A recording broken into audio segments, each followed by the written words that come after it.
Well, they've been inculcated through the decades that, hey, I just, wait for the Fed to cut interest rates to zero, and then borrowing costs come down, and then it'll reflate the asset prices. I think the major flaw here, Dunnigan, could be that, which I didn't talk about before, which I was gonna get to, is that when you have these iterations of crises, either recessions or a real estate bubble or a pandemic, and you attack them because you have a fiat currency, you have a tool that you have, it's called the printing press. You abuse two things, so you end up becoming an insolvent nation, and you no longer have a problem with deflation or disinflation, you have a problem with inflation. So now we have an insolvent nation, and we have problems with inflation.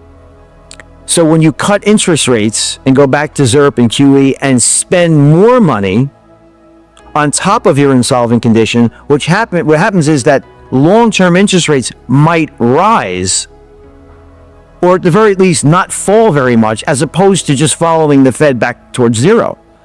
So you're going to get no relief in the mortgage market. You could actually have a huge problem in the mortgage market as mortgage borrowing costs spike instead of fall, as they usually do in recessions. So the Fed controls something called the Fed funds interest rate, which is the overnight interbank lending rate, which is what banks borrow from each other. And that's called the money market rate. And short-term interest rates, T-bills, compete with the money market rate. So the Fed controls that very easily, unless they're engaged in quantitative easing, which is direct purchase of long-term treasury bonds. And they have to be very aggressive on that front. An indiscriminate buyer of trillions of dollars of treasury debt, which in itself has a massive inflation implication.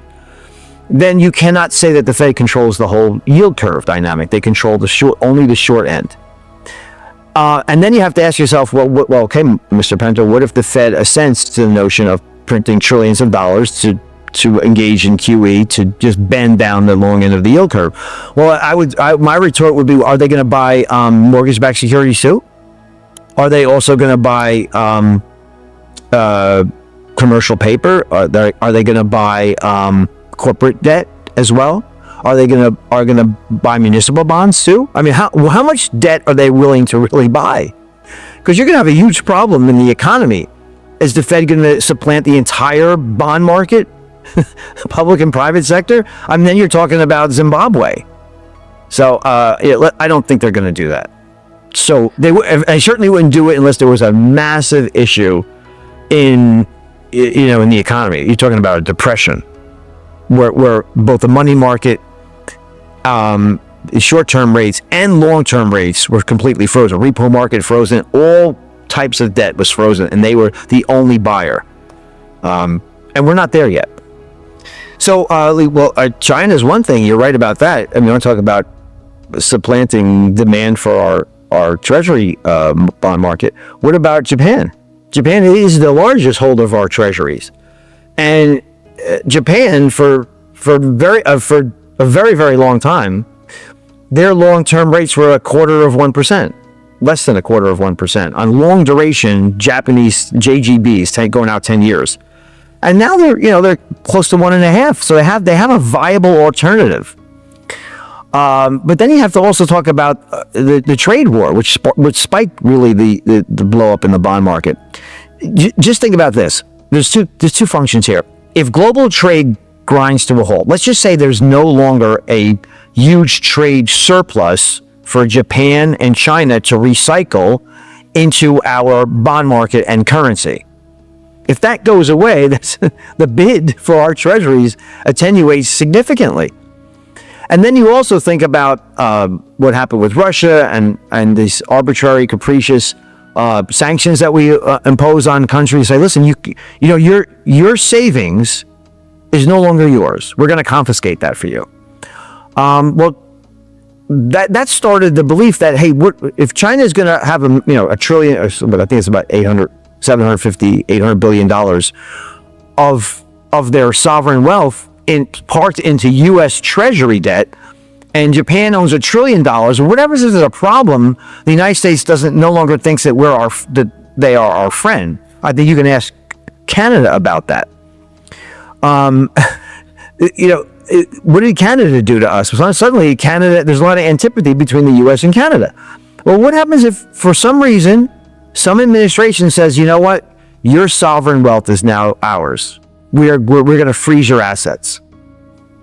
Does it make a lot of sense to hold a lot of your wealth, your nation's wealth, in another nation that has such fickle behavior? So that, and the fact that there's no longer a big trade surplus to recycle into treasuries, it's a big, big dent in the demand for U.S. treasuries. And you take that, you say, well, okay, if I'm going to sell treasuries, and then I'm going to sell dollars, but I don't want my currency to rise, what do I do instead? I sell treasuries, sell the dollar-denominated treasuries, and buy gold. And that's why gold is supplanting the United States dollar as the world's reserve currency. That's a functionality of why we see these record-setting prices for gold, which I think are just starting. I think the way it's going to work, Don, again, unfortunately, the way it has worked for many, many years now is you have a job and you fund your 401k, and your 401k closet index the S&P 500, and the S&P 500 goes, it's just an indiscriminate buyer of every paycheck, as the fund flows are incredible towards the S&P 500. And you have the highest valued, because it's a market cap weighted index, you have something called the Mag 7, where you have them equal 40% of the entire index. It's just a function of math and the flow of funds. What I think is going to happen this time around, as we enter into a recession, which I'm almost 100% sure that we're going to see one this year, not sometime this year. We're already halfway there. Q1 is going to be profoundly negative. I would be surprised if it doesn't get even worse in Q2, unless we see an immediate cessation of the tariff conflagration, and we can get into that in a second. But I mean, it's hard for me to come up with a scenario where you're going to have a deal when one side of the argument doesn't even acknowledge the fact that we were having a discussion. So we're going to have a recession, and it might not be that deep, but it's hard for me to make an argument that you can see a flood of buyers for houses and a flood of buying into stocks, because this is, so as I can just finish my thought. So people start getting laid off. They stop funding their 401k when that happens. The market dives 30% or more, 40%. Then finally you get the attention of the individual investor, who's the only one really buying this market right now. The individual investors have never stopped. They have been so surely inculcated to buy every dip because the Fed and Treasury have your back, that they're just dying. This is like an opportunity for them just to, hey, buy every dip. And we can get into a reason why that's not going to work in a second. But so if I can just finish. So unemployment rate spikes, the market drops, the flow of funds into the S&P 500 dry up, and then you get the people who are employed always panic at the nadir of any bear market. They call up and panic and say, hey, they call the plan administrator and say, just get me out of my current S&P 500 fund. I want to go into cash. And then it goes from a 35% drop down to 50% drop. That's when you maybe start getting interest. That's when you see the buying.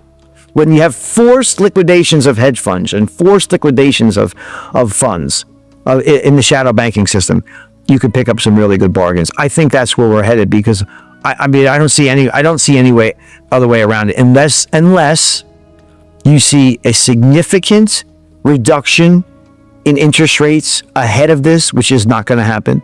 Unless you see QE happening very soon, it's not going to happen. In fact, they're still into a very mild version of QT. And unless all tariffs that were imposed from Liberation Day go to zero, not 10, zero, I think you're going to have a very difficult time. Because don't forget, and I'm sorry, I know I'm long-winded, but this market was in trouble. The economic situation was in trouble ahead of the tariffs because of the fact that the labor force was shrinking, and the fact that thankfully the government was stopping all their hiring. The government was doing all of the hiring was government and government contractors. That's why you say every month the non-farm payroll report was gangbusters, because 70% of them was a derivative of what government was doing. That stopped. So you have those two things happening. That's not a recession, but just means there's no growth in the economy. And when you add tariffs onto that, you get a recession.